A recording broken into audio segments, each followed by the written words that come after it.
Okay mga spark, simpleng technique kung paano nga ba mag-welding o mag-build up gamit ang stick welding. Pero bago tayo magsimula mga spark, kung bago kayo sa aking channel, huwag niyo pong kalimutang mag-subscribe at i-share nyo na rin mga spark. Ano po?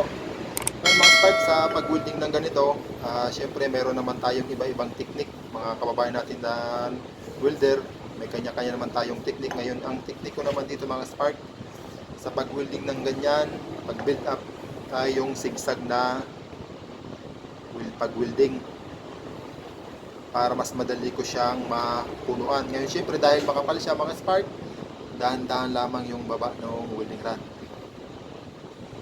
Okay, tapos yung amperes na gagamitin ko mga spark ay 150 amperes. Saka yung welding rod nga ay itong yan, nakikita nyo mga spark, 3.2. Okay, umpisa na agad natin mga spark. Sundan nyo na lang.